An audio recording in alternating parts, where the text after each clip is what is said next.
Bonjour tout le monde. Bienvenue à tous donc pour cette conférence inaugurale de notre cycle des grandes conférences cinEXmedia. Je remercie d'abord notre invité Vittorio Gallese de nous faire l'honneur d'être avec nous. Il sera possible de poser des questions, comme on l'a annoncé, en français, mais la conférence est en anglais. Je vais donc me permettre de donner un peu plus de détails que normalement. Mais je serai tout de même court, ne vous inquiétez pas. Vittorio Gallese est professeur de psychobiologie de neurosciences cognitives à l'Université de Parme, au département de médecine et de chirurgie dans l'unité de neurosciences. Il est aussi cette année le Italian Academic Fellow de l'Italian Academy for Advanced Studies in America à Columbia University, à New York. Si Vittorio Gallese est avec nous aujourd'hui, c'est notamment parce que les recherches en neurosciences qu'il mène depuis plus de 30 ans, je dirais, je ne sais pas calculer, mais bon, il les a appliquées de manière extensive au cinéma, comme certains d'entre vous le savez, et avec notamment la collaboration de suivi de son collègue Michele Guerra, qui est professeur, ou qui, je devais dire qui était, professeur d'histoire de l'art et de cinéma.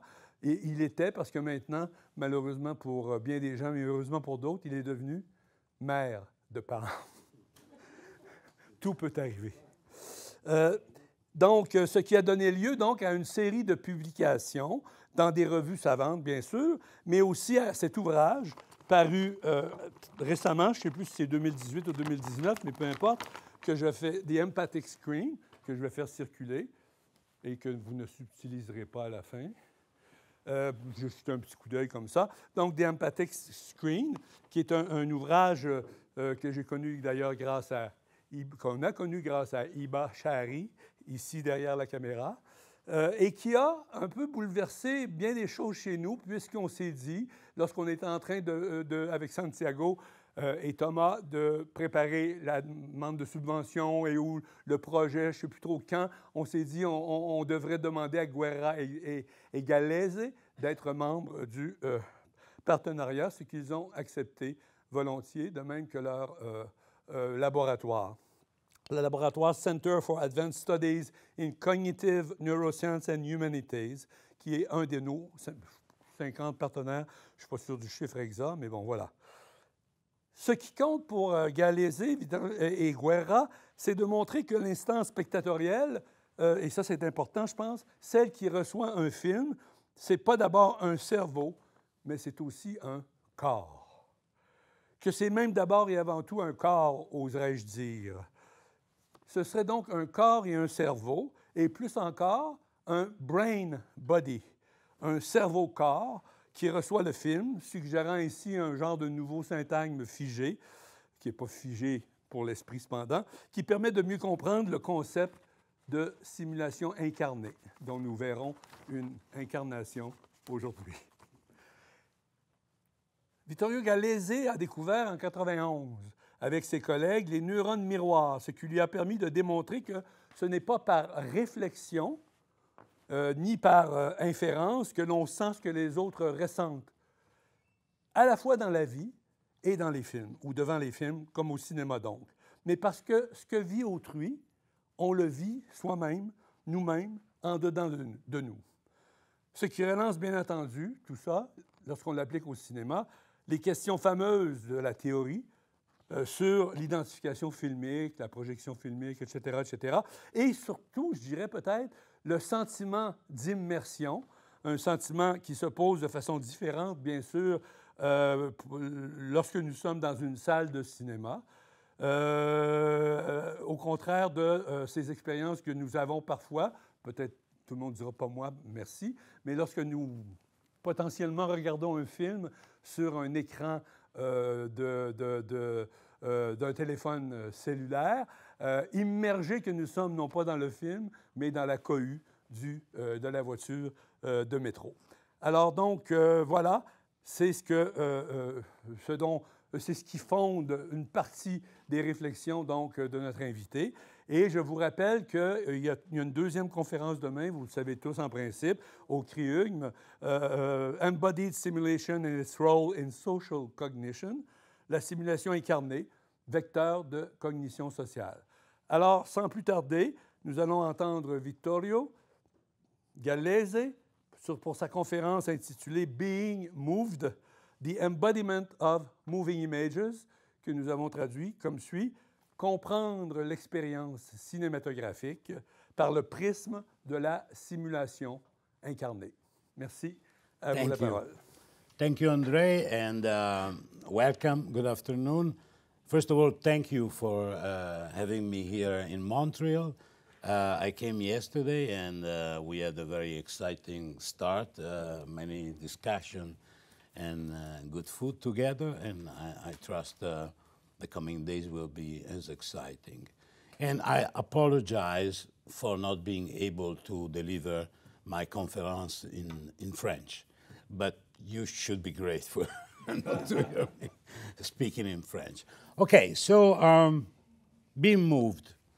I always wondered why people should believe that the feelings and the emotion that we gather from our immersion with fiction, narrative fiction, be it a film or a novel, should be considered as something different from the feelings and the emotion we normally experience in real life. So many authors speak of quasi-emotion when aesthetic experience is at stake, and I would polemically add that when I'm in tears, when I watch a topic part of a movie or a very good staging of Verdi's Traviata, my tears are not quasi-tears, they are real tears. So I'm really moved. So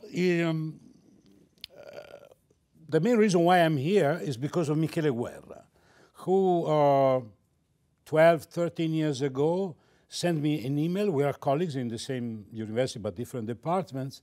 He read some experimental work that we had published on abstract art, the experience of visual art.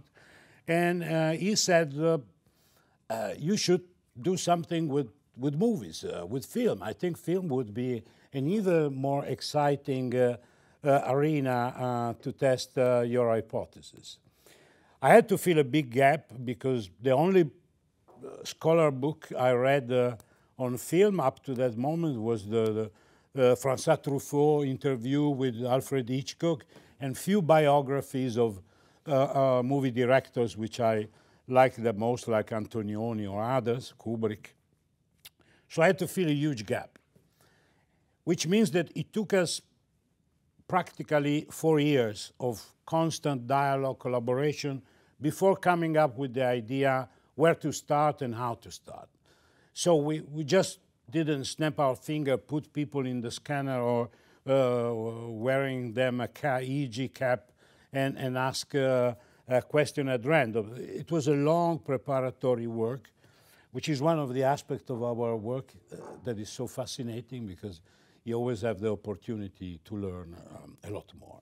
Okay, so this is going to be the outline. I will start talking a bit about film experience and world experience and the role of embodiment. Then I would like to show in a very concise way, but in the book we address that topic at length, how poorly original what I'm about to tell you today is. Which means that if you bother to read the history of film theory, you discover that very early on, as we will see, people started thinking about the body as a crucial ingredient in making the filmic experience possible. Then I will show you concisely, don't be afraid, no neurons, just a few images, what we have accomplished so far on camera movements in a very recent study, which is preliminary, not yet published. It is a PhD dissertation of a student of mine, a very bright student of mine, on sound immersion. And the last part is really the most hand-waving. I'm fully aware that if one posits that the neural bodily machinery that we put into work when we entertain an aesthetic experience is very much the same as the very same neural and bodily machinery that we employ in our daily life occupation, still there is something specific and special in aesthetic experience, as there is in art, in cinema, and literature. So it's on me to show how within this framework we can still make room for the specificity. Today we will speak on the specificity of a filmic experience. Okay. One of the things that distinguishes our species with respect to all other animals, of course, is human language, but more than that, and I'm not entirely sure that is uniquely because of that, because we have language, is that we are not satisfied with one world. From the very beginning of what we know about our past, and this story, this history is changed practically on a daily basis. We are constantly predating, retrodating the beginning of symbolic expression. So from the very beginning, at least as much as we understand, being unhappy with the physical world, we kept inventing parallel worlds. Here I decided to show just a few examples. This is Lascaux, so we are in the Paleolithic. This is the Lion Man. Then parallel words made with images, and parallel words, this guy is Homer, made with words. So we are probably the unique species which produces images and tells a story, and that loves watching images, human-made images, and listening to human-made stories. Then this is an important aspect, I think, each of these parallel worlds is characterized by a specific technological dispositive, okay? So we have print, we have photography, we have Lumière, the invention of cinema, television, the smartphone, virtual reality, and who knows. Another typical characteristic of our species is our obsession not just for producing and looking at images, but the obsession for these images to be set into motion. This object that you see is a disc of deer bone. On the two sides are carved a deer standing on its feet and crouched with two holes. This is a thaumatrope, a Paleolithic thaumatrope. If you rotate the disc, you see the animation of the deer standing, crouching, and this dates at least 25,000 years before present, okay? So this is a very old obsession.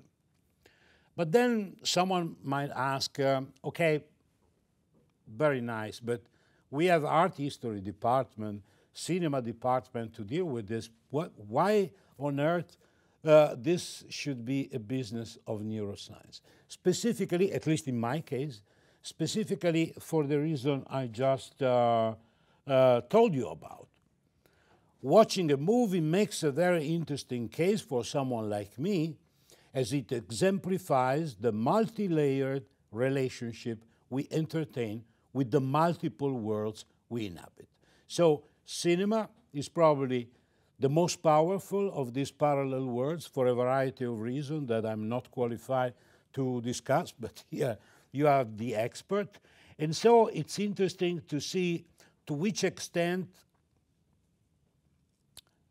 the brain and the body contribute to the experience of this incredibly powerful form of symbolic expression we invented as human beings. And we could start with a rhetorical question put forward by Stephen Shaviro 30 years ago in the cinematic body. how can cinema have so powerful a reality effect when it is so manifestly unreal? And an implicit answer to this question was already provided 30 years before by Maurice Merleau-Ponty. Apologies for quoting a French philosopher in English, sorry. In Sense and Nonsense, he wrote, if we now consider the film as a perceptual object, we can apply what we have just said about perception in general to the perception of a film. So the idea is that there is a continuum with the apparati that we normally employ, both when we navigate in the world, but also when we enter a movie theater and we watch a film, or we sit on the couch at home and do the same.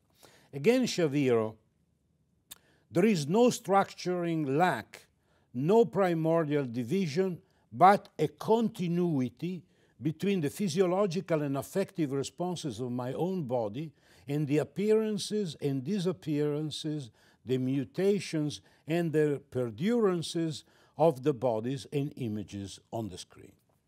Okay, that said, how can neuroscience operationalize film immersion?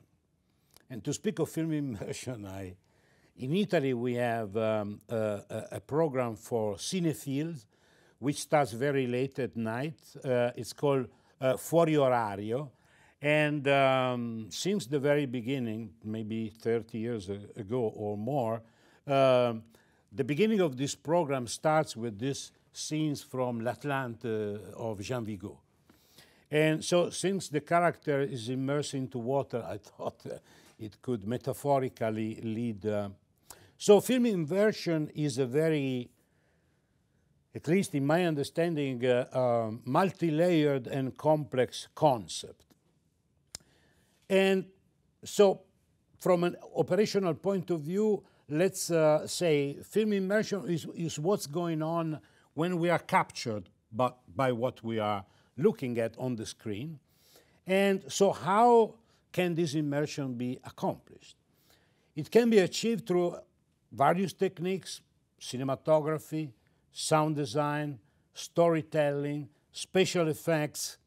And when these elements are effectively combined, they can transport us as viewers to another time, to another place, to another reality, creating a very powerful experience, which is the main reason why we are still, more than 100 years after its invention, we are still craving for films. We love watching films. A colleague, Mel Slater, who is a big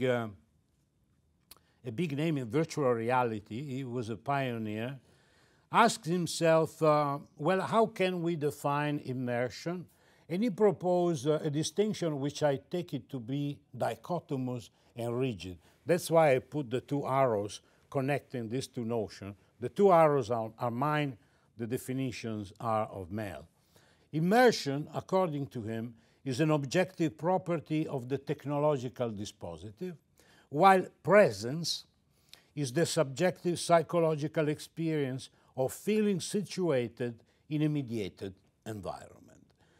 I think that in order to define immersion, you need a combination of the two. In order to feel presence, you need the technological dispositive, but the technological dispositive main goal is to create presence. So I think these two notions should be, at the very least, seen as complementary. And apropos the presence,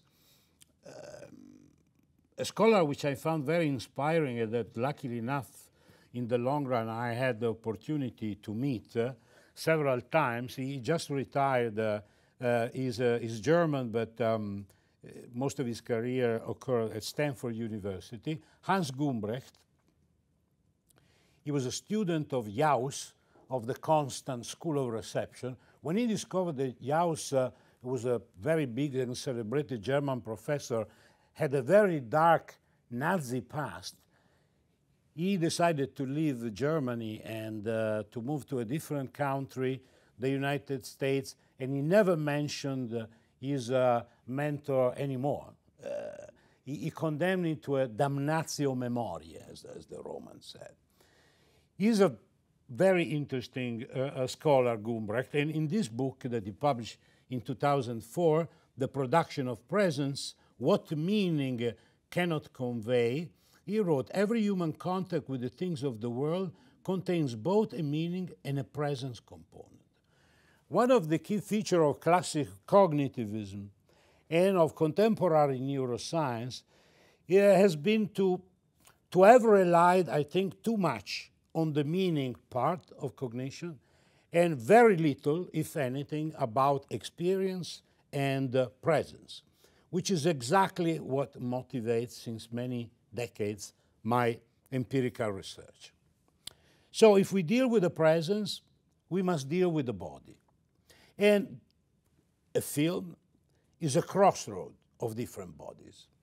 The bodies of us as spectators, the bodies of the film characters that we see in these moving images on a bidimensional screen, and the body of the filmmaker. So, with Michele Guerra, we ask ourselves many questions. Which strategies do movies employ to involve viewers, making them empathize with the narrative and the characters on screen, shaping up a virtual and still clearly felt form of intersubjectivity? So, film and body, it's a very old story. Here is Michele smiling. I think I took this from his political campaign, which was successful, by the way. And this is the outcome of the temporary outcome. I hope he won't be re-elected in 4 years so that we will join forces again. No, I'm joking. I wish him a wonderful political career.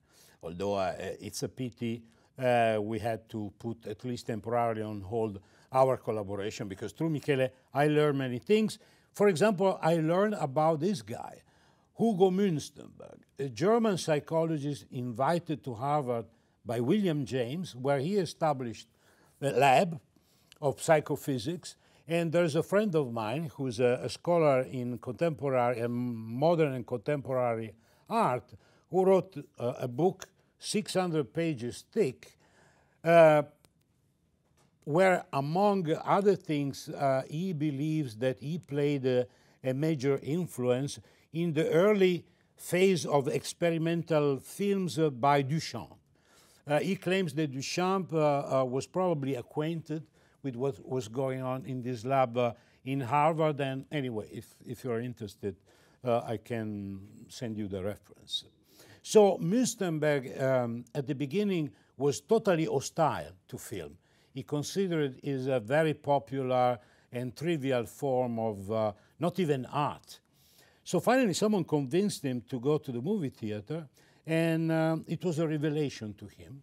So he became not only a film enthusiast, but he decided to study why watching a movie was such a powerful impression. And we are in 1916, so we are practically just 2 decades after a film was invented. And this, if we think about it now, it's unbelievable how rapidly film spread all over the world. 1895 in France, 6 years later, my hometown in Parma, they opened the first movie theater, which used to be very close to the department that you will visit the next fall. It was a theater that was destroyed by World War II, Teatro Rheineck. 1901, people were already going to the movie theater in Parma, okay, which is a small town.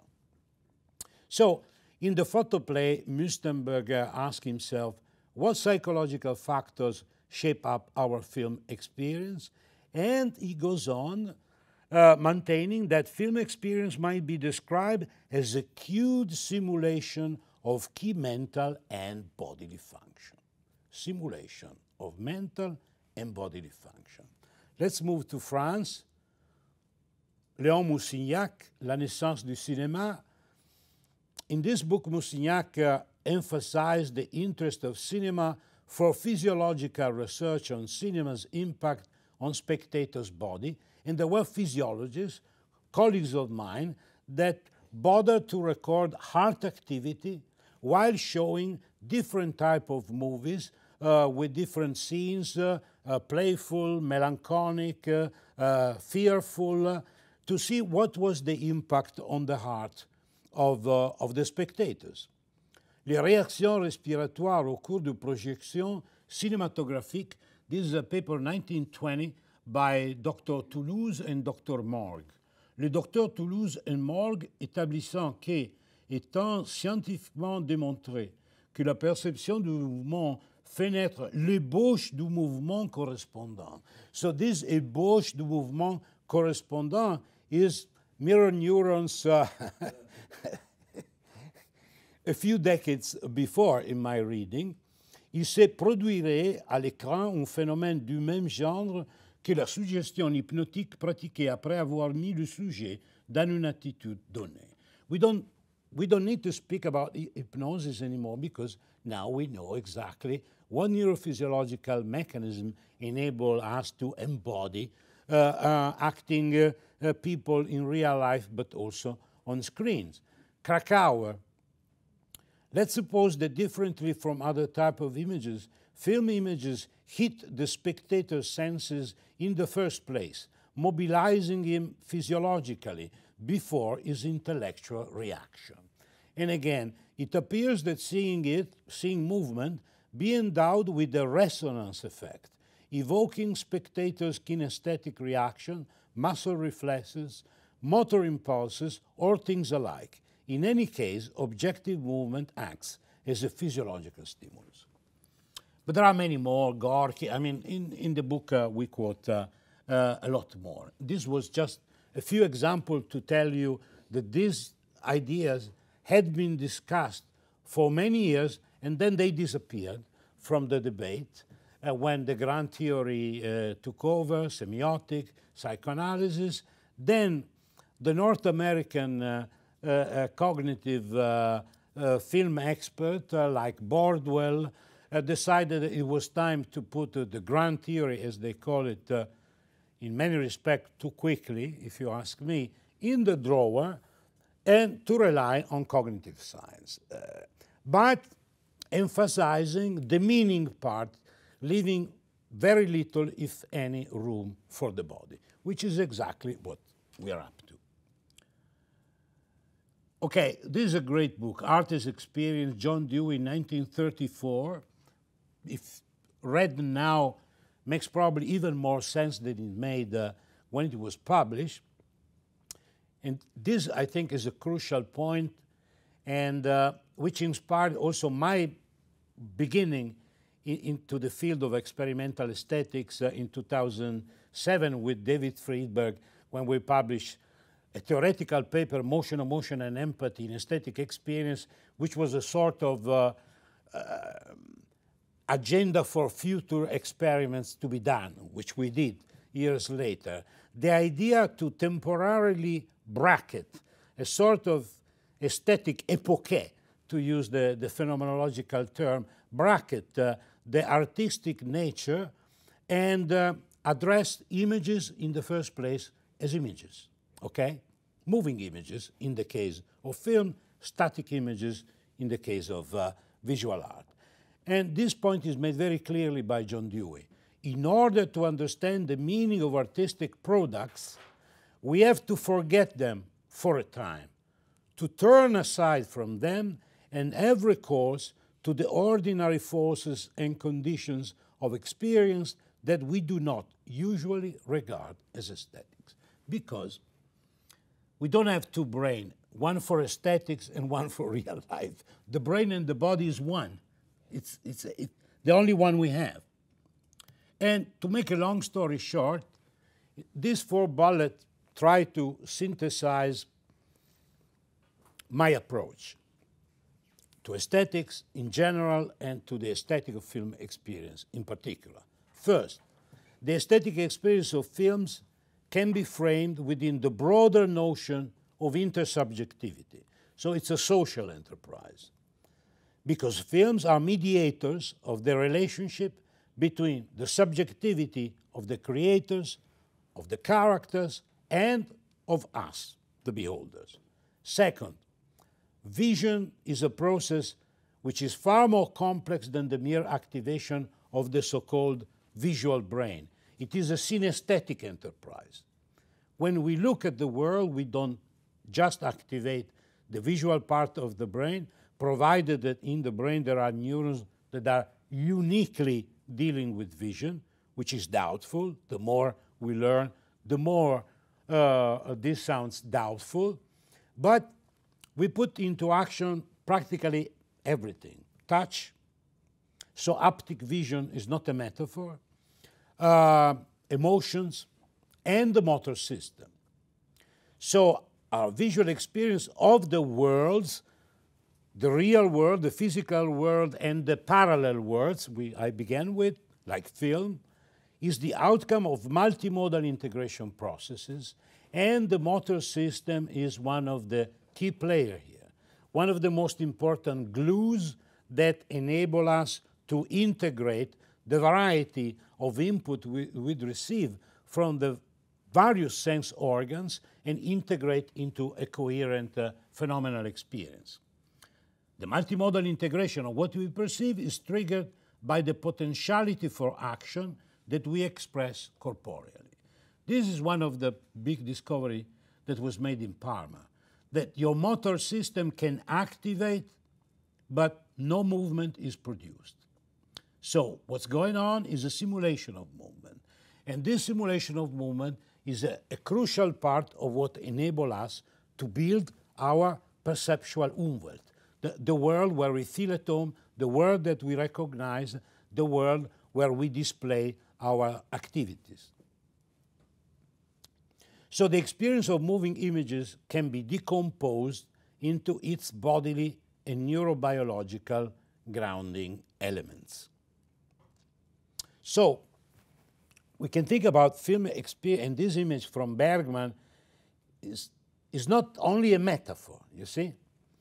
So film experience also relies on sensorimotor, affective, interoceptive schemas which get the viewer literally in touch with the image moving on the screen, shaping a multimodal embodied simulation which exploits all the potentialities of our brain body, what Merleau-Ponty defined practognosia. So a practical knowledge that is derived from our potentiality to do things. So with Michele, we had to start somewhere. So we decided to start from film style. When we think about film style, we think about an abstract concept, forgetting that the word style comes from this, comes from stylus, the stick that Romans used to write on their own iPad, which was a wooden tablet covered with wax. So they were writing on wax with the stylus, and style, as like many other apparently abstract concepts, is clearly a bodily root, a performative root. Okay, so how to start? We decided to start with camera movements. David Bordwell, who at the beginning was a big fan of mirror neurons, then he changed his mind. And if you go to his website, there is a very long article where he claims that Michele Guerra and I have totally misunderstood, blah, blah, blah, mirror neurons. No, it's all wrong. But anyway, I think the cognitivists feel the breath on their neck, the breath of the body, so to speak. But in 1977, he wrote, camera movements are a persuasive surrogate for our subjective movement through an objective space. And he was literally right, as you will see. Michele Guerra is a great fan of, like many of us, of Stanley Kubrick. And Kubrick, particularly the late Kubrick, in his movies, each of these movies is a sort of a stylistic exercise employing particularly one kind of camera movement. Barry Lyndon is a zoom movie. It's like there were a sort of unwritten instruction for spectators, please don't touch. Watch, but don't touch, okay? It feels like the recreation of paintings of the 18th century. Then we have the invention of the Steadicam with The Shining. And the first part of Full Metal Jacket, the boot camp part, there is extensive use of the dolly. And all these dolly take probably are used also to give this oppressive sense which stems from the psychological violent atmosphere that preludes to the war scenes, which are instead mostly shot with a handheld camera. Okay, here is Kubrick in The Labyrinth with the inventor of the Steadicam. Here's another camera, Steadicam operator, Larry McConkie. He is the author of wonderful shot like the Copacabana shot in Goodfellas of Scorsese, or the counting money scene in Casino. So this is the guy who realized those shots. And he wrote about the Steadicam. By means of the Steadicam, the camera becomes like another person, and the audience becomes connected through that person to the other actors. The audience become more empathetic, more involved. Okay. We tried to test it with a former, back then she was a PhD student of mine, Catherine Hyman. Now she's since many years in Aarhus in Denmark, and where she's having a beautiful career. So this is our setup, is 128 EEG high density net. And the experiment was very simple. We shot very simple scene, no actors, we had no money. So this was a master student, and then there was a male and a female. Basically, people were looking at the computer screen, then 3 seconds of a scene where the actor is looking at an object and grasping it. Then some catch trial when we ask, what was the object you just saw, just to keep attention alive. But the point is that the scene were shot in 4 different ways: with a still camera, with a dolly, with a Steadicam, or with a zoom. We didn't say anything to participants. The only instruction was watch carefully, period. And the results were exciting. I got really excited when I saw them, the preliminary results. The Steadicam showed stronger mu rhythm desynchronization. I will translate immediately. Mu is part of the alpha band. When you have desynchronization, it means that those neurons that produce this frequency are more active.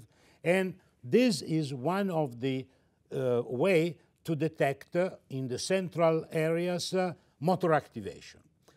We were recording also from the muscle. There was no EMG activity. The activity was only up there in the brain, but of motor centers. And the strongest activation was obtained when participants were looking at the scene shot with a Steadicam. And this, I don't need to go to this. So the lower the trace, the stronger the desynchronization. And the strongest desynchronization occurs with the Steadicam. Okay, but we were happy, but not so happy. Why? Because there was the possibility that what we were measuring in terms of stronger desynchronization could be, at best, the summation of 2 forms of simulation. The simulation of the action of the actor, seen on the screen, and the simulation of the camera movement, because there was a cameraman that was walking toward the scene when the scene was shot with the Steadicam. So we wanted to determine if a scene shot with a Steadicam with no actor could still elicit the activation of the motor cortex of the beholder. So we did another experiment. We didn't use a corridor. We used exactly the same setting of the previous experiment, but this time with no actors. So you see, the background was the same, the table was the same, but there was nobody. So we confronted still, zoom, and Steadicam. And guess what?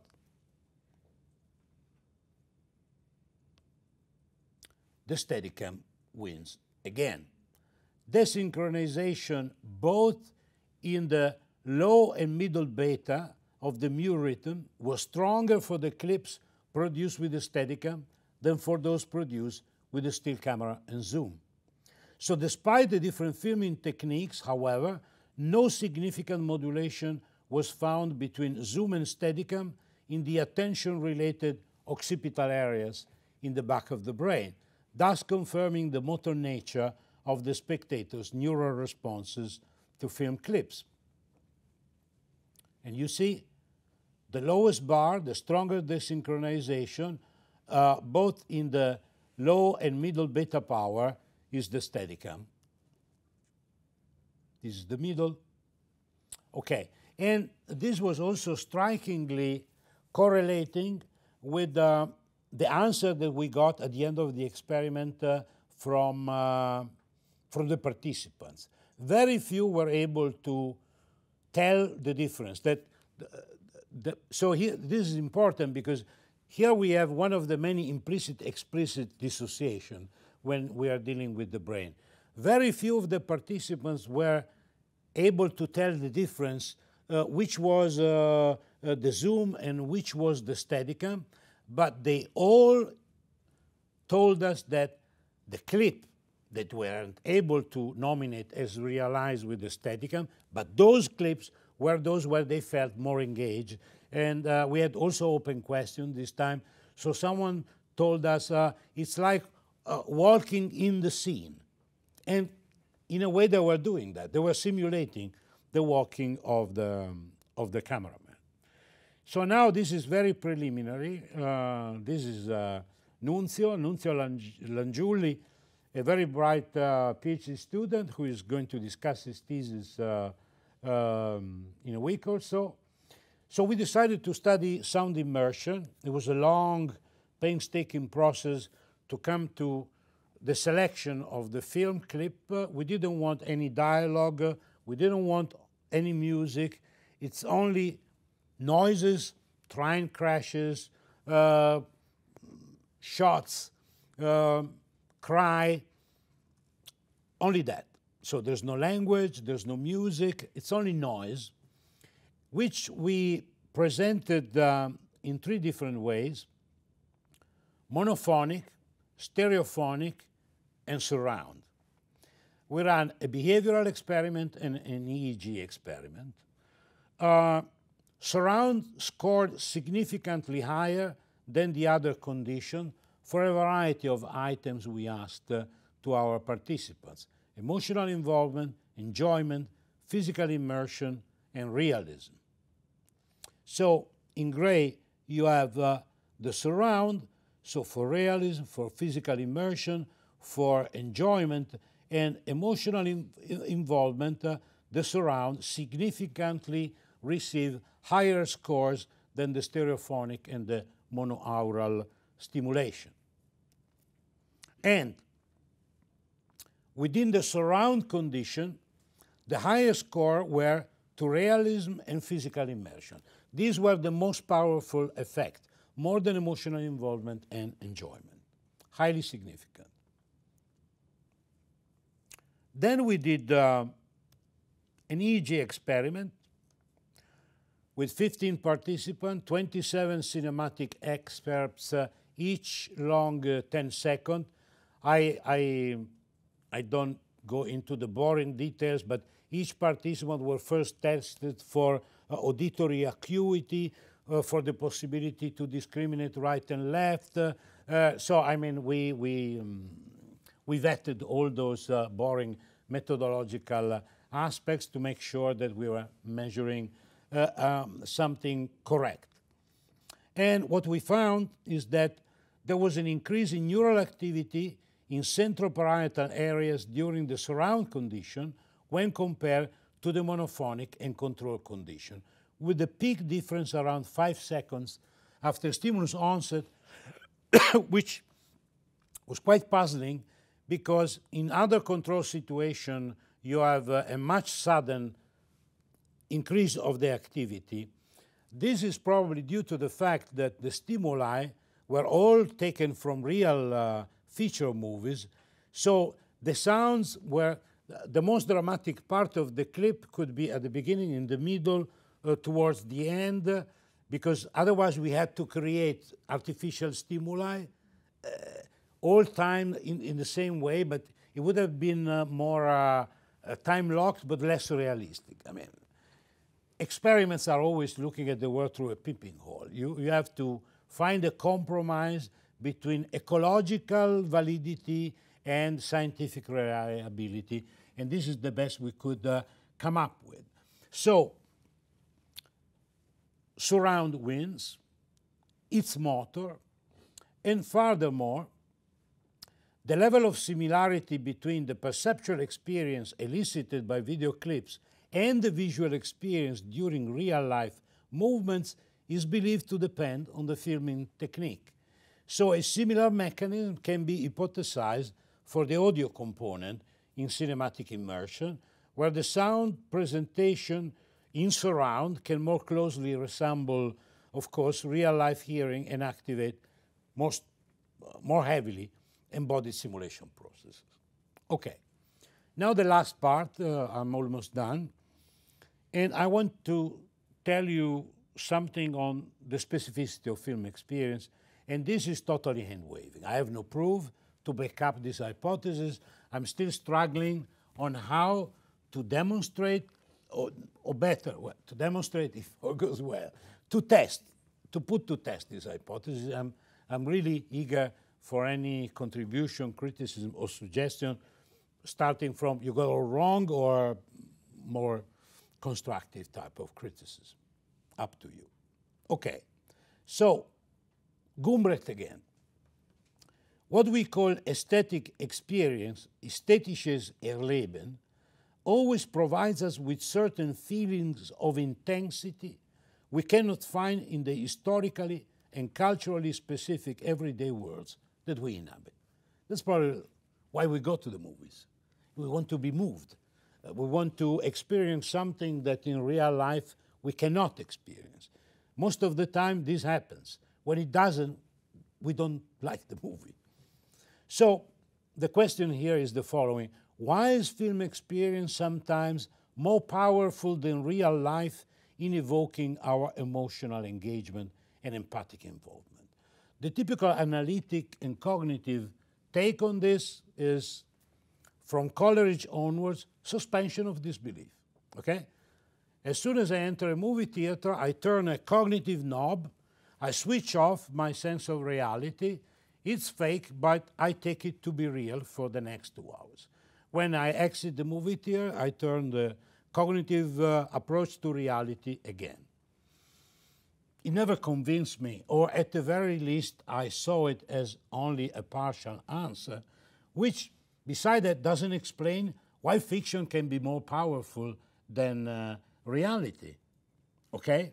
So, film experience, besides being a suspension of disbelief, in my opinion, can be also interpreted as a sort of liberated, embodied simulation. What do I mean by that? A few things. When we adopt an aesthetic stance, like for example when we go to the movies or when we turn on the TV, we are on Netflix, on Amazon Prime, whatever, we are forced to loosen our grip on the world. And this liberates new energies that up to that moment were not fully available, putting them to the service of film experience. If you think about it, whenever we have aesthetic experiences, being in a museum, reading a novel, watching a film, unless some terrorist rushes in and drop a bomb or starts shooting, we feel safe. So our body, in principle, that's the idea, is less en garde to monitor all the possible changing situations we normally should deal with when we live our lives. When today I was walking in the street, I had to be careful when crossing the street, the color of the street light, the cars passing by, whatever, okay? This is off when we have the aesthetic experience, normally. Okay, you can read Dostoevsky while jogging. So that's an exception which is not covered by my hypothesis. So before the AirPods is this. No, I'm joking. So in film, we are free to love, to hate, to be afraid, but always from a safety distance. And this is already in Aristotle, in Catharsis. I mean, if you look at the Greek amphitheaters, in Italy we have a couple very beautiful. In Sicily, one in Syracuse, and the other in Segesta. No, there's a third one in Taormina.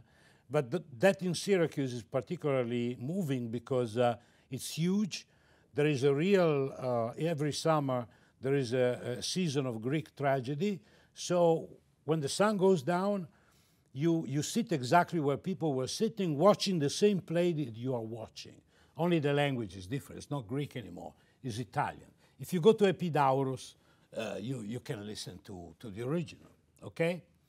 So this safety distance is also important in order to multiply, in my take, the bodily resources. So the distance and our being still like in dreams enable us to maximize our connectedness to the fictional cinematic world.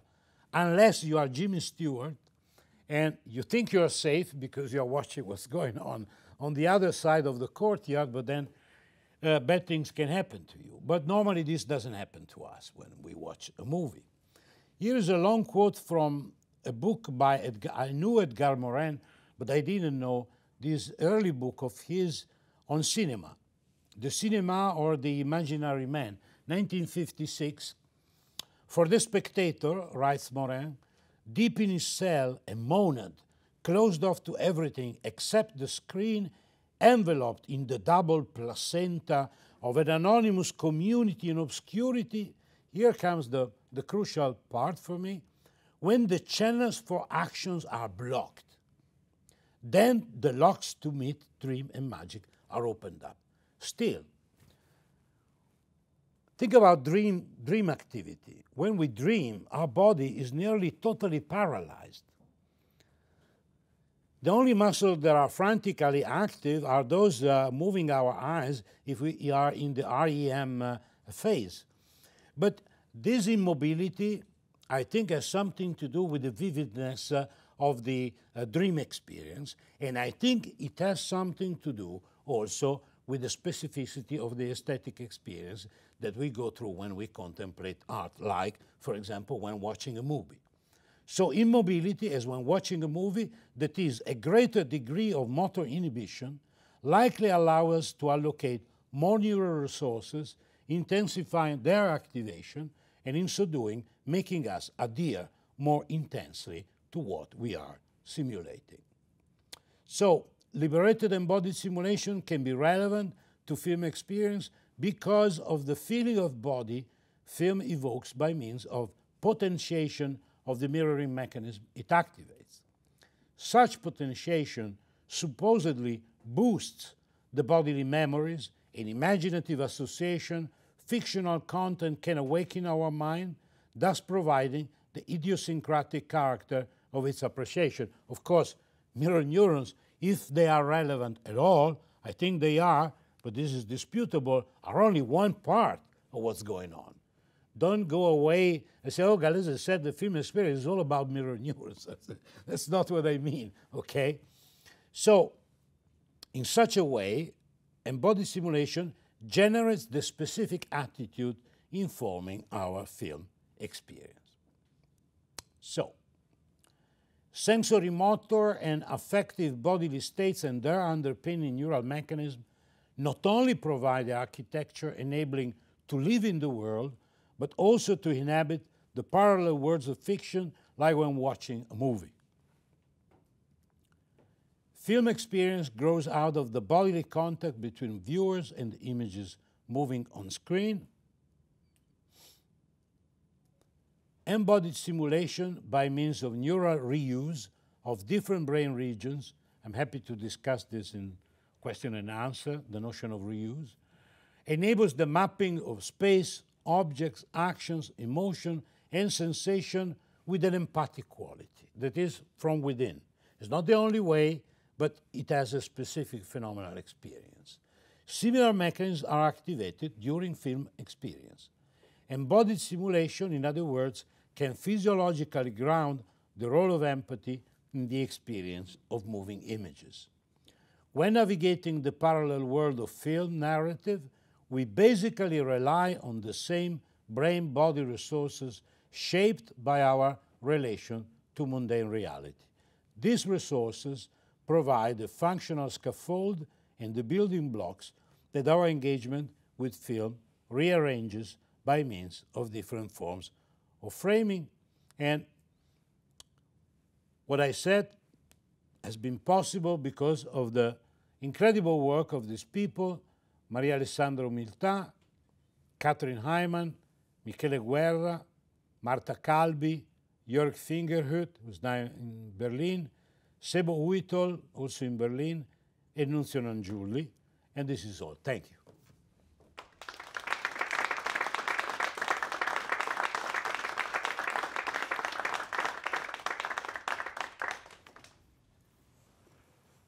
Thank you very much, Vittorio, for this very interesting and stimulating presentation, and very well illustrated, in fact.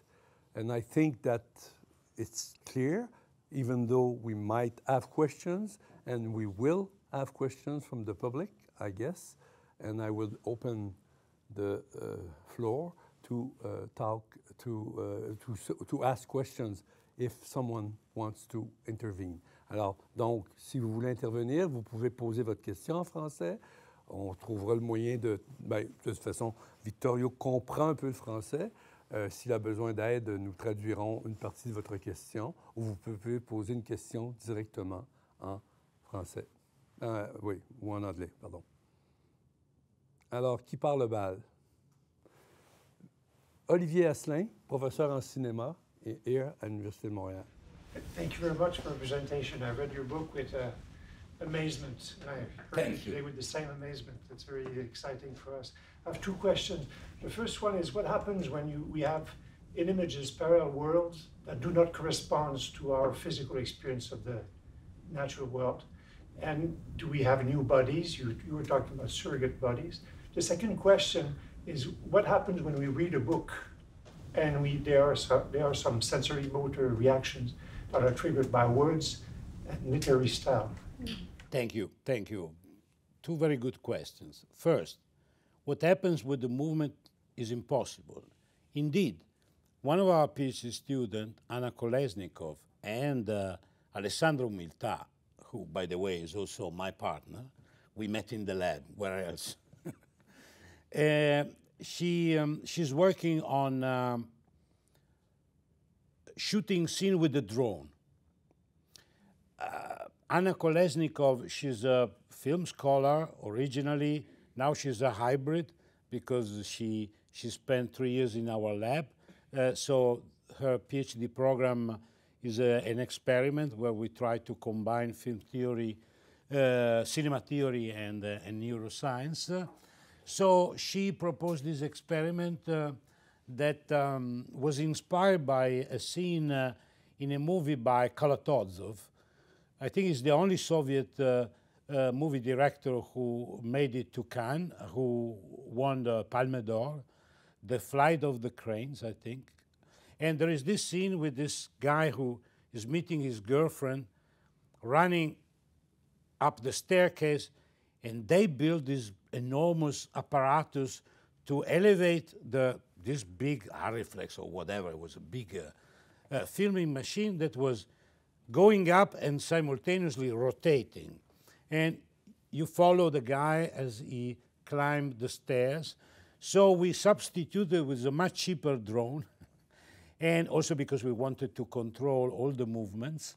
And we don't know yet.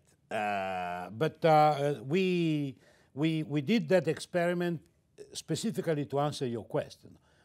How do we possibly embody, if we embody at all, impossible movements, like something that simultaneously rotates on its main axis while it is also going up, which is something that perhaps skillful classic ballet dancer can do, but just for a fraction of a second. We certainly are incapable of doing that. So, and we combine that also with the music, so it's audio and audio. It's a very complex experiment, and we are slowly looking into the data because we did behavioral studies and also EEG. So in a few months, I think I could answer your question. The second is also very interesting. I never did empirical studies on literature, although I published a few papers with the literature scholar Anna Wierchowski, who is University of Texas in Austin. We published a paper in 2011. Then we published a special issue of a journal, Costellazioni, where we invited many literary scholars, one writer, Siri Ustvedt, to write papers on the experience of narrative fiction and the body. Then we published a chapter in a handbook edited by Patrick Holm-Hogan on emotion in literature. And we are going to have a webinar next fall on the same topics. I haven't done experiments because I think it's much more difficult than... so I can tell you that there is a relationship between body and language. It's very clear. I mean, even when you ask people to read metaphors, for example, linguistic metaphors like, he's an oily man, or you were pretty rough yesterday, it turns out that your brain is active not only in the so-called language areas, which, if you ask me, are not doing only language, okay, but in the area that normally is active when you experience a rough surface with your hand, so the somatosensory area. So, and again, if you read Giovan Battista Vico, probably the last big philosopher we had in Italy in the 18th century, he speaks constantly of the relationship between metaphors and the body. Almost 200 years before George Lakoff and Johnson with their seminal book, Metaphors We Live By. And we did many experiments on the embodiment of language. So the linguistic description of an action systematically activates in a somatotopical manner the motor and premotor cortices. The same is true for emotions. Of course, a novel is a lot more than a series of words, their style. And there has been behavioral studies which I don't particularly like. For example, measuring the empathic quotient of people after they read Balzac versus an essay on economy versus 50 Shades of Grey. And it turns out that your empathic score gets bigger after Balzac, but not after the 50, and which means Nussbaum literature make us better citizens, which I think I don't believe it. Okay, don't get me too rude, but I don't think it makes any sense. I mean, the pinnacle of the production of novels was contemporary with the massacres in Europe, and people were reading probably more than they are doing now novels, so I don't think that's the way to go. I know people in Frankfurt, the group of Menninghaus, they have been studying poetry. Poetry with eye movement and galvanic skin response And they invented a small camera that measures goosebumps. In Italian, pelle d'oca. I don't know, how do you say in French? Doigt. D'oca, c'est oie. Yeah. Mais penne, plume, doigt? Yeah. Ouais. Yeah. And, Comme chair de poule, bravo. Bonjour, Anna Inès. Chair de poule. Chair de poule. Chair de poule. They found, for example, with the eye movements, they found that people tend to spend more time exactly either where the rhyme falls or where the poet wants to lead you. Okay, but there's not much. Let me add you this. What I've been talking about for an hour or so, of what you are asking me, nobody cares. No, it's true. In my field, in neuroscience, people couldn't care less. There are just few people that are willing to do this research, and I will never understand why. Because, I mean, we call ourselves cognitive neuroscientists. What is more typically human than art, than cinema, than narrative? So, okay, decision-making, okay, theory of mind, okay, metacognition. So most people go nuts on studying how sure are that you are right. So metacognition, these are the things that goes goosebumps on many of my colleagues. When you apply for grants for this stuff, you don't get it most of the time. When you write a paper with interesting results, very seldom you get to the high-impact journals, which our younger student needs to build their career, which is crazily dominated by this. And so people in my lab tell me, no more aesthetics, please. It's sad. And I go mad about that, but I don't listen and I continue. You see, and so there is more interest in the humanities to establish bonds, collaboration, dialogues, eventually to do experiments together, because I would never dare to get into this business alone. So when I do art, I collaborate with David Friedberg, with Daniela Fadda, who is an expert of Correggio, Parmigianino, and with literature with Anna Wierchowski, who is a comparatist. Now we are about to start a project on visual textuality, visual text. So the relationship between the image and the text. And there's very little, almost nothing. And I collaborate with Michele Cometa, who is a professor of visual culture at the University of Palermo. In my field, very few, very few. So it's tough. Thank you.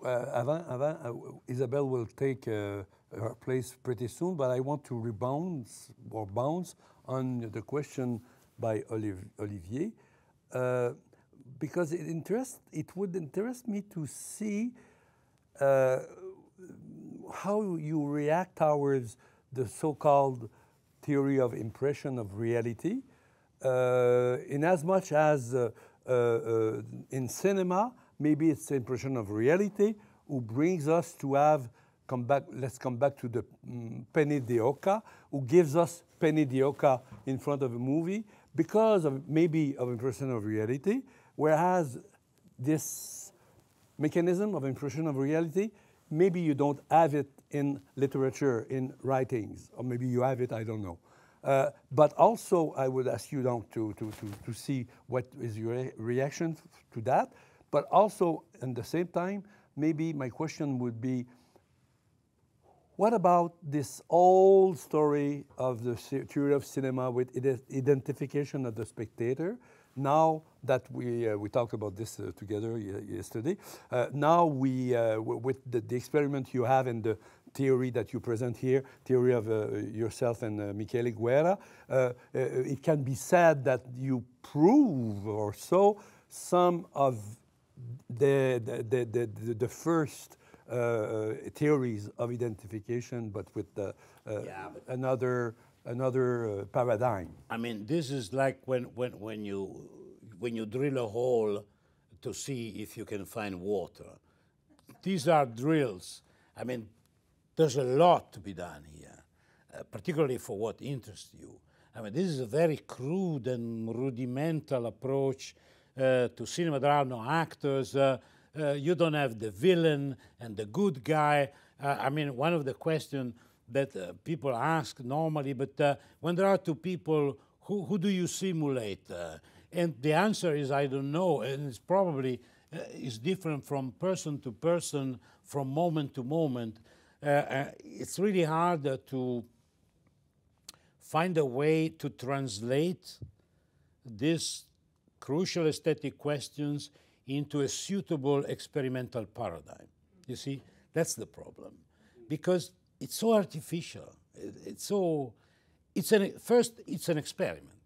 So even if you're not told why you are participating in the experiment, you're told only at the end. But still, you know you're not sitting in a movie theater. We even did an experiment in a movie theater in Berlin, in Mitte.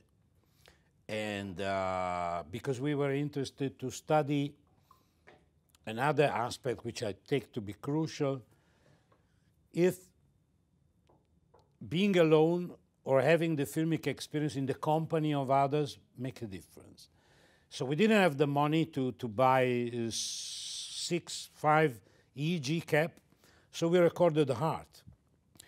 And we had the expectation that, particularly for some emotions, the activation, the autonomic activation should be higher when together with others than when alone. And it was not the case. It was the case, but differently from different people, you see?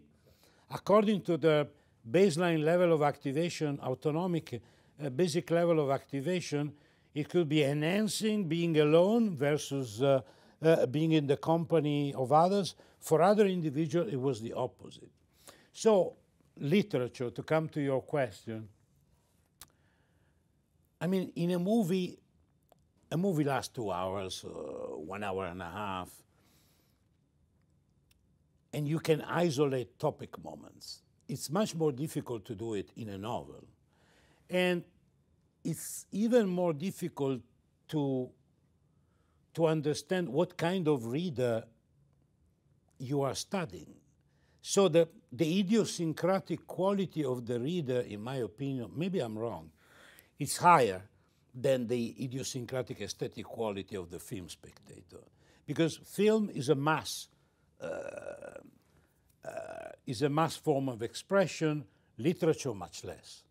There are far less people reading books than people going to watch movies, particularly now that films are everywhere. So now we will study visual text, and we'll start very simple. There's an Italian writer who published the same book in 2 editions. In one, there are pictures of her, and on the left page, there is a small description of the picture.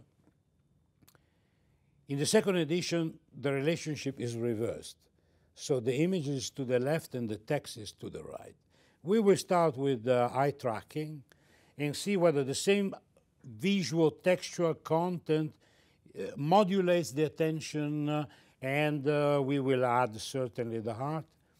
The bodily responses of the reader according to this very basic arrangement. But then in visual textuality, there's a lot to be done.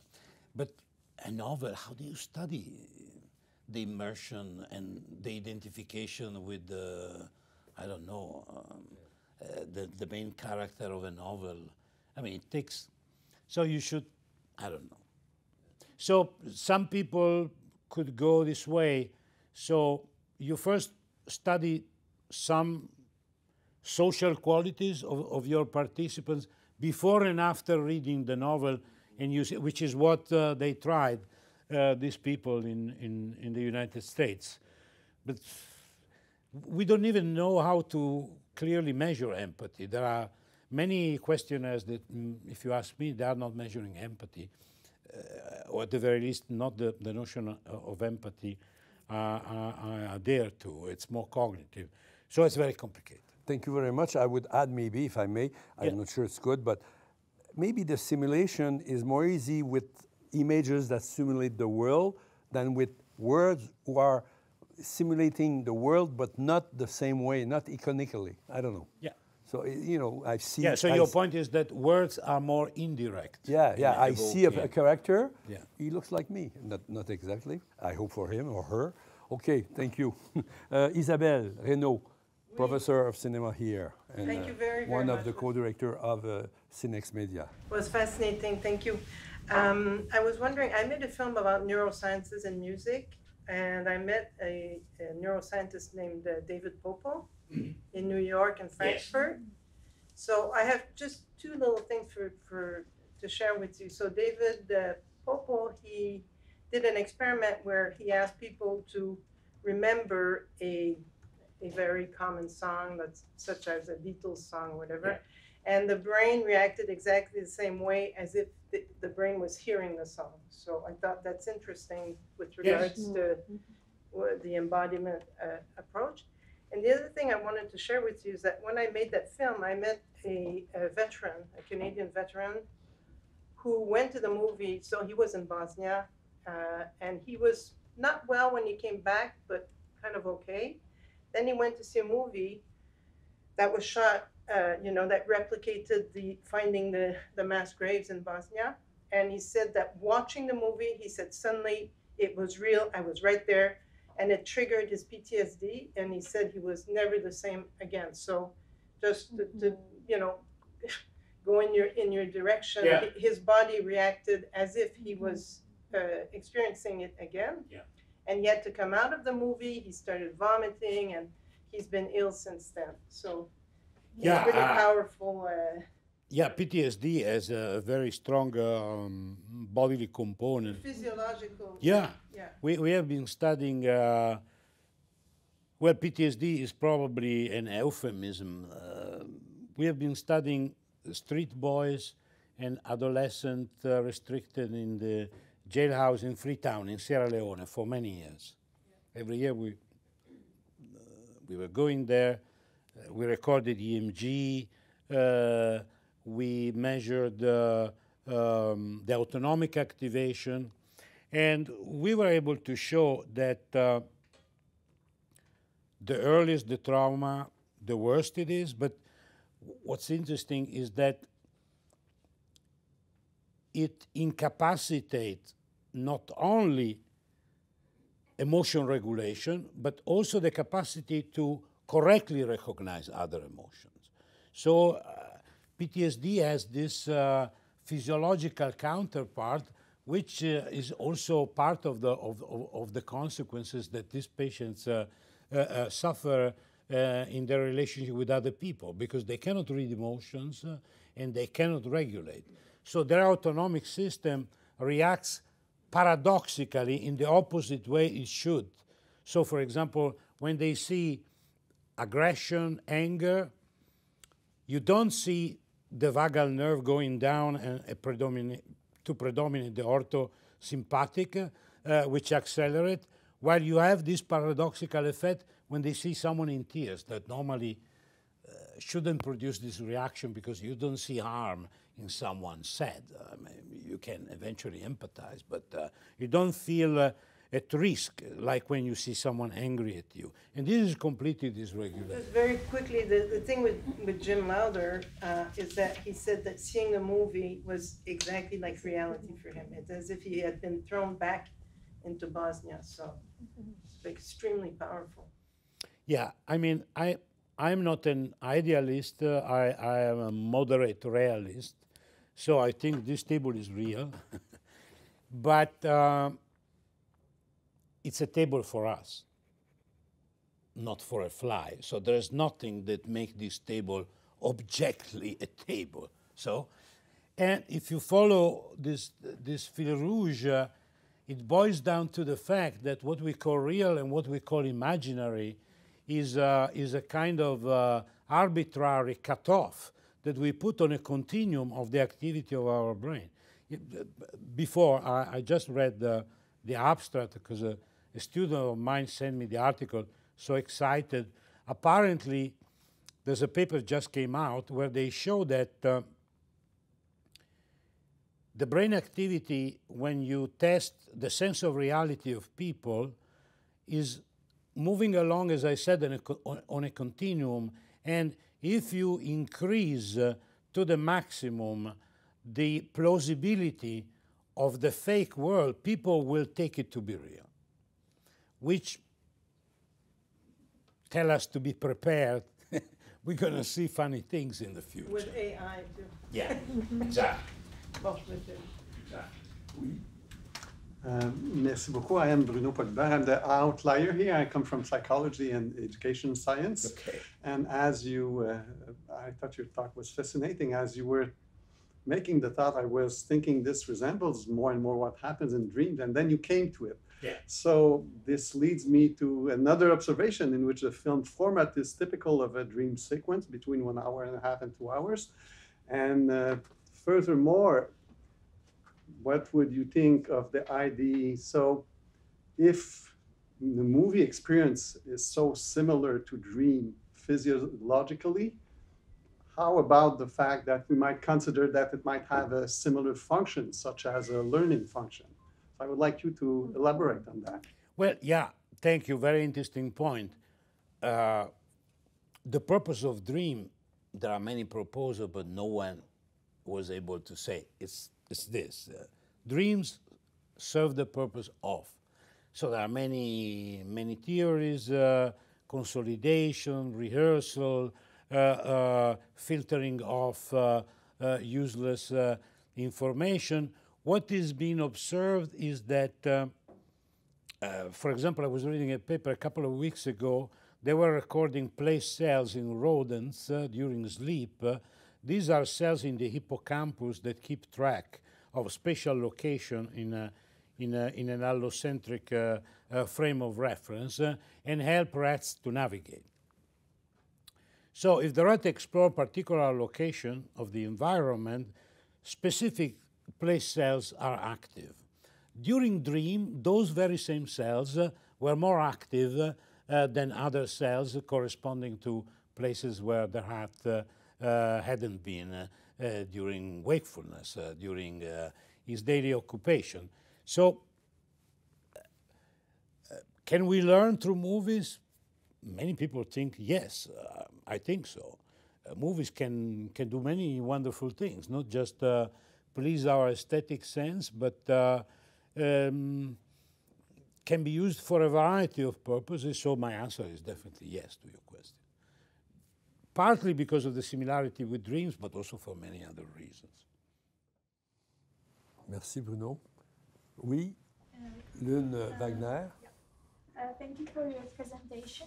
I was wondering, maybe you already have covered this subject, but for example, for the viewer, for today's viewer, which is very different from the past, because today we have very different immersive media, social media, video game.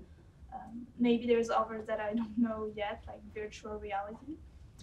And I was wondering if it was like a big factor for the viewer to be immersed, like in the film in general. Like, for example, someone who has watched more film would be someone who is more prone to be immersed in it compared to someone, for example, who just read or is in touch only with real objects. I don't know.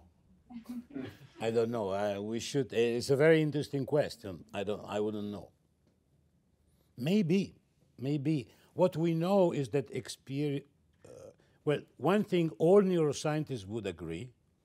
If we all were neuroscientists around this table, we normally disagree about almost everything.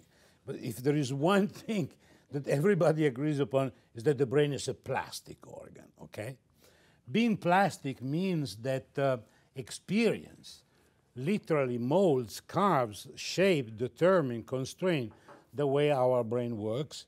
And so, for example, if I'm an expert dancer of classic ballet and you show me classic ballet and capoeira, my mirroring mechanism, it has been shown years ago by the colleague Calvo Merino at UCL in London.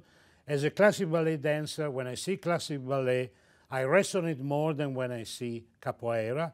Capoeira when it sees capoeira, and both the professional dancer resonate more than naive people who resonate but with a lesser intensity. So, in principle, the answer to your question, the more you're familiar with this virtual environment, fictional environment, the more you are prone to its power. But someone could reply, well, but why are you so immersed? Is because you are writing for a newspaper, you're a film critic, then you can have an habituation. So it becomes, and because if you watch a movie professionally, it's a completely different set. I mean, I realized that for the first time when we were writing the book. I don't know how many times I watched certain sequences that we were discussing in the book, and I had to watch them 5 or 10 times because I was supposed to notice how much the camera was moving, where, but you were so much captured, so much immersed that you lost track of the purpose of watching that sequence, and I had to watch it again and again and again and again. So the attitude you put yourself in when you approach a movie can make a huge difference. So that's another modulating factor, I would say. Can I jump on that? Because there's so you talked about a suspension of disbelief, but there's a new media theoretician that talked about the active creation of belief. Okay. So when we go to a movie, we focus yourself on the movie, and then you believe what's happening. So we do that for VR, we do that for video games. So we don't disconnect the brain. The brain is working. Okay. And I do think that's what you're aiming at. Yeah, thank you. Santiago Hidalgo, donc co-directeur du partenariat. Il y a quelqu'un derrière aussi. Pardon? Il y a quelqu'un ici. Non, il l'avait demandé avant, mais de toute façon, c'est pas grave. Ça sera toi ensuite, Sylvain. Actually, I have a couple of questions, but I'll only ask one. You already alluded to it in your presentation when you used the term ecological validity. Yeah. The methodological question I have is how, if you've defined what is a film experience, and you used a definition that is more in line with narrative cinema, let's say, okay? You have a whole thing, and this is experienced usually in a specific context, oftentimes with other people. Right. We break this up into a component. We take this component and reduce it further to something that we want to study in particular. Let's say in this case, a camera movement. Yeah. How do we come back to the original thing that we wanted to study that is actually kind of complex in a lot of different dimensions? Is there a way of coming back? And is there a method that you suggest or that you use in doing so? It's a question that obsesses me for different reasons. But I mean, a few years ago, must have been 1 year before COVID, I was visiting the Max Planck Institute for Empirical Aesthetics, where David Purple works, and the director was still Menninghaus. I don't know if he's still the director. And I took part to an experiment. Actually, I gave a talk, and then they asked me to introduce a movie. They had many screenings. They had 50 people sitting in the Frankfurt Film Museum with a big screen, and to 50 of them, while watching the whole movie, they were recording brain activity. I think they had a 36-channel helmet. They were recording heart activity. They were recording the eye movements, and they were recording the galvanic skin response. And I said, yeah, the powerful German, a lot of money. Nothing came out of that. I don't know why. I'm looking constantly to see if they publish anything on that experiment, and I don't know. So that's the way to go. You bring people to a movie theater, and ideally with a wireless technology, it's still an experiment, but it's definitely more ecologically valid than convince them to come in my screen room, silent room where we record the EEG. It's a matter of technology, I think. is it? A matter of what? Technology. Yeah. to obtain a better ecological validity of your experimental approach. But even if you want to make an empirical study, of course. Even the study you're proposing, it seems alien to me a little bit.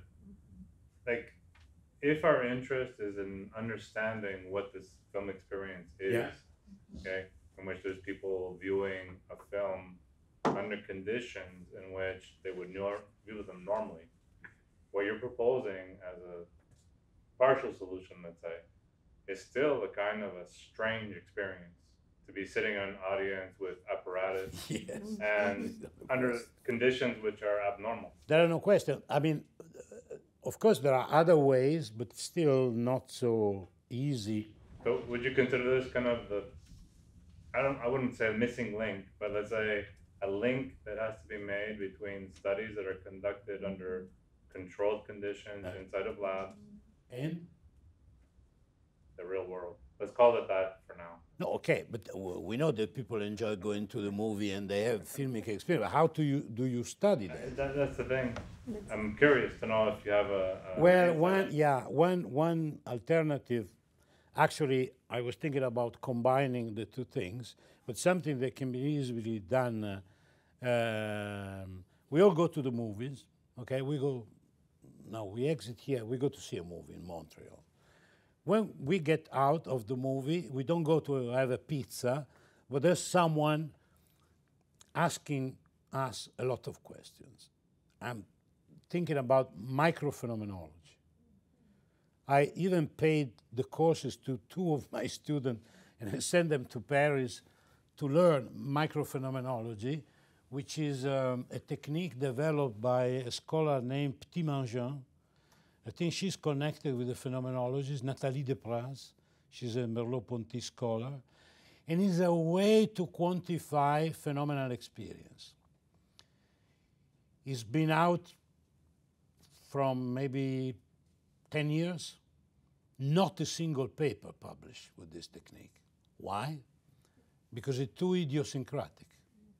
What you can squeeze out of your film viewer depends very much on the quality of the person who's making the question and annotating, because the question are asking you to focus on different aspects of your experience, in this case, filmic experience. The feeling of the chair, how you felt with your heart, and it's not enough systematized so to obtain replicable results, and I think this is the main reason. Even Varela, I think, published. Varela is one of the big names of embodied cognition. Francisco Varela was, I think, Chilean, associated with Maturana. Maturana and Varela, then they split. He moved to Paris and he created a group for neurophenomenology. We met a couple of times in Tucson in Arizona, and he was desperately trying to accomplish what you're up to. But we aren't there. I don't know what I'm up to yet. No, I mean, to find answer to your fully legitimate question. No, but it's very difficult. As a second component, and I'm sorry to take time from someone that might have another question, I just want to bring it up, that you have at the conclusion of your presentation something that is like defining the film experience. And to me, that this is a very, like it's a category that is very complicated to define without reducing it to something that doesn't conform to what actually happens in a movie theater. And I give one example, only one. I went to see Avatar 2 with my 10-year-old daughter last week. And for very long periods of the film, I found myself to be bored. For different reasons, just bored. And during those periods of boredom, I looked at my daughter, observed her for a little bit, thought what she was thinking, and my own thoughts wandered into other areas. And then I would come back to the story. And at no time did I feel I was immersed, like fully from start to finish. And for me, this still qualifies as a film experience.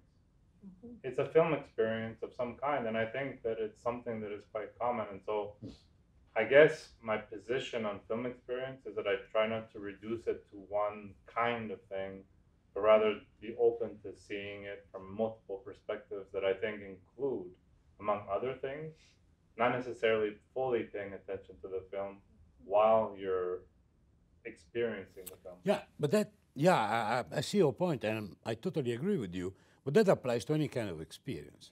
Take aesthetic experience. You're looking out of your window and you see a beautiful panorama, okay? And it's great. The next day, you look outside of the window, but you're filling your tax form, okay?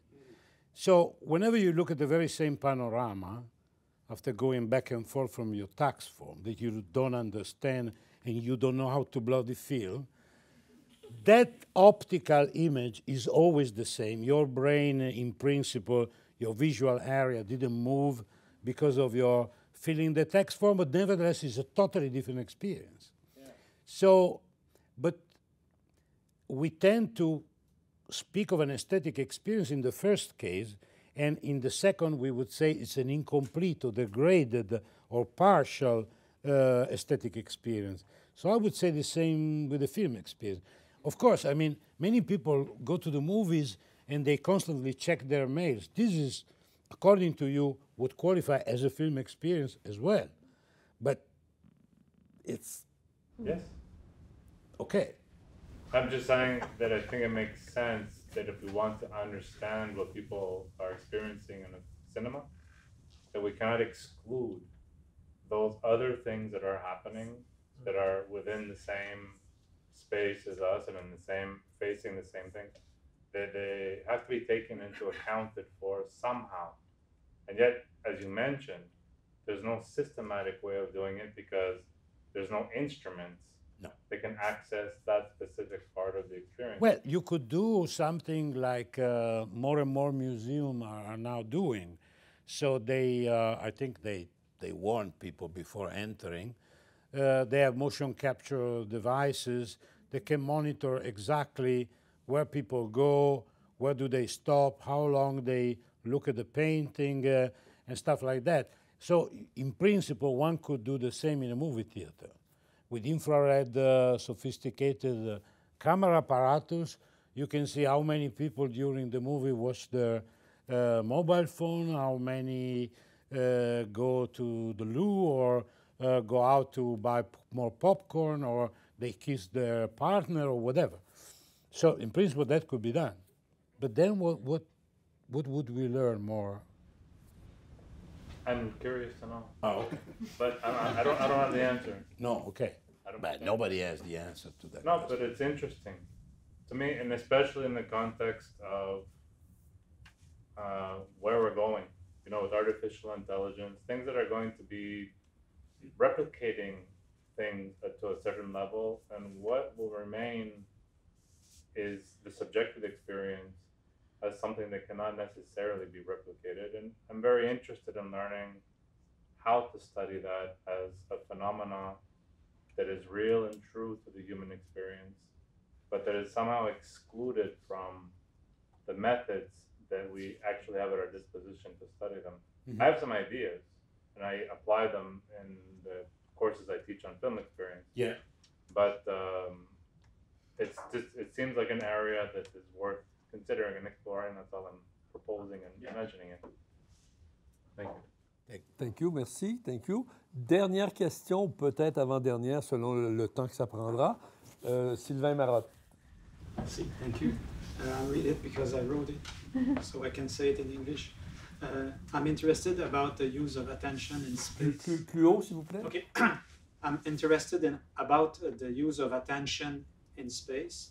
You showed us the image of the corridor in the movie The Shining, which focuses the sight and also prevents the freedom of the spectator to explore the film space in a context where we compare between fictional immersion and spatial illusion.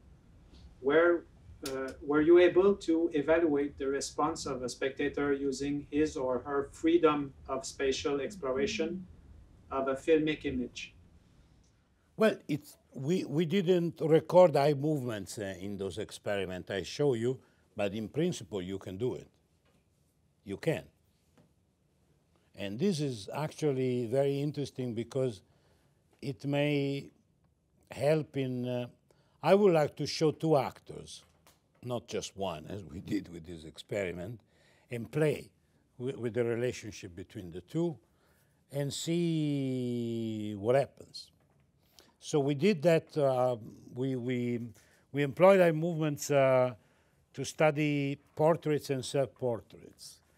And in many other experiments on the language of bodily emotions. So we systematically use.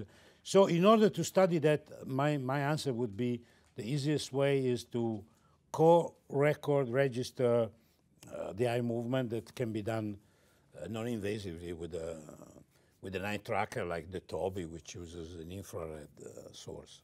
Yeah, and which also enables you to monitor the pupil diameter. So you have also not only a measure where people are looking at, but also the activation of their autonomic system. You can do both at once.